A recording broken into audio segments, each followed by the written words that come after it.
करुणा के सागर सम्यक संबुद्ध को कोटि कोटि नमन।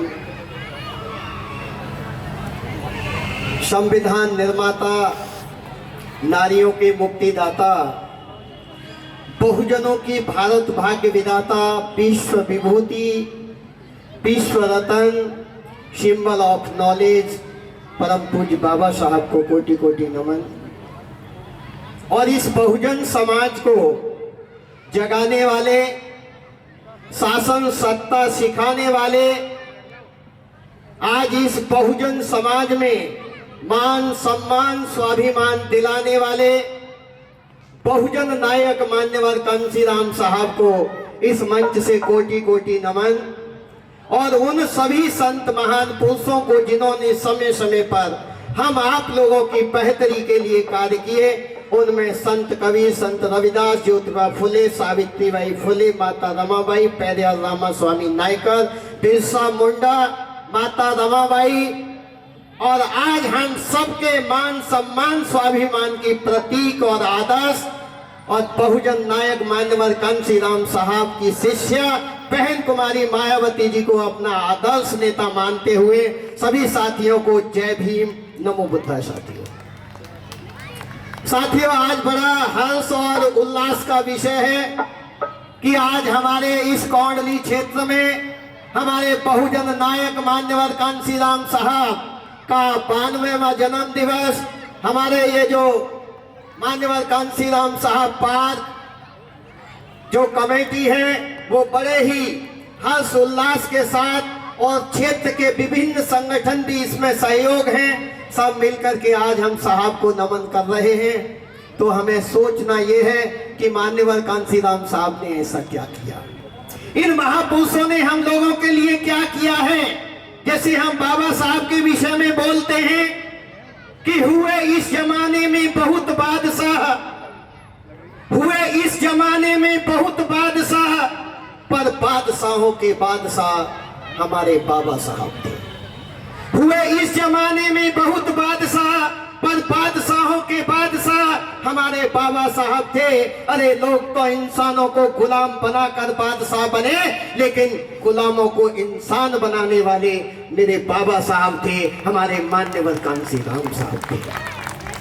हम लोगों को ये एहसास करना है, यहाँ पे हमारी माताएं बहनें सभी बैठी हैं, हमारे पढ़े लिखे बच्चे बैठे हैं, हमारे टीचर साथी और यहाँ गवर्नमेंट एम्प्लॉइज बैठे हैं, और मैं बाम सेव का नेतृत्व कर रहा हूँ। तो बाम सेव का काम इस देश से, अपने समाज से अंधविश्वास पाखंडवाद को भी उखाड़ फेंकना, ये भी हमारे बाम सेव का काम है साथी। तो हम लोगों को ये सोचना है, जिसे हम कभी कभी बोलते हैं कि ये रुतबा, ये शान, ये शौकत हमारे जीवन में, जैसे आज मैं सूट बूट में हूं, तो ये रुतबा, ये शान, ये शौकत, ये मान, ये सम्मान, ये स्वाभिमान सब कुछ मिला तो हमें बाबा साहब के संविधान से मिला।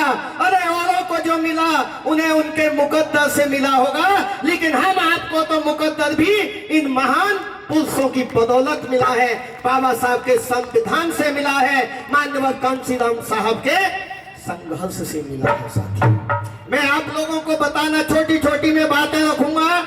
मान्यवर कांशीराम साहब का जन्म 15 मार्च 1934 को रोपड़ जिला फासपुर, और उनकी ननिहाल थी, उस ननिहाल में हुआ। उसके बाद बीएससी किया सन 56 में, 56 के बाद डीआरडीओ में नौकरी की, और वहां 57, 63, 64 में एक मुद्दा छिड़ा।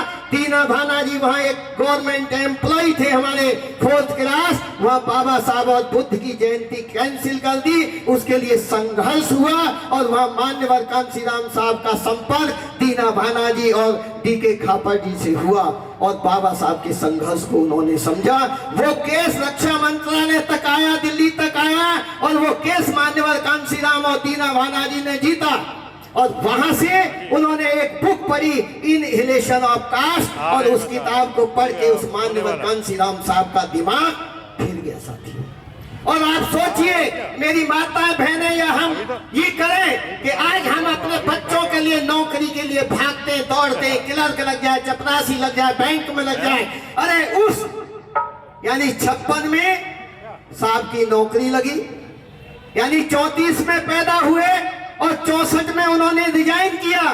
30 साल का एक युवा बच्चा, उसके अंदर कितनी क्रांति होगी, कितना बाबा साहब का मिशन होगा, उसने कितना बाबा साहब के संघर्ष को समझा होगा कि 30 साल की उम्र में उसने अपनी यानी गजेटेड ऑफिसर जो साइंटिस्ट का पद था उसको भी लात मार दी और कहा कि परम पूज्य बाबा साहब आपका मिशन अधूरा कांसी राम करेगा पूरा। तो आज कांसी राम साहब ने वो मिशन पूरा किया साथियों। तो सोचिए कि वो क्या जज्बा रखते थे। उसके बाद उन्होंने जो प्रतिज्ञाएं की कि मैं कभी घर वापस नहीं जाऊंगा, मेरा ये बहुजन समाज ही मेरा परिवार होगा, आज के बाद मैं शादी नहीं करूंगा, मैं किसी ब्याह शादी फंक्शन में अपना समय बर्बाद नहीं करूंगा, मेरे नाम से कोई संपत्ति नहीं होगी। और आज धन्य हो मान्यवर कांसीराम साहब कि कोई भी उनका बैंक अकाउंट बता दे, कोई भी उनका परिवार बता दे, अरे उस मसीहा ने पूरे का पूरा जीवन इस बहुजन समाज को जगाने के लिए लगा दिया। तो ऐसे धन्य हो मान्यवर कांसीराम साहब।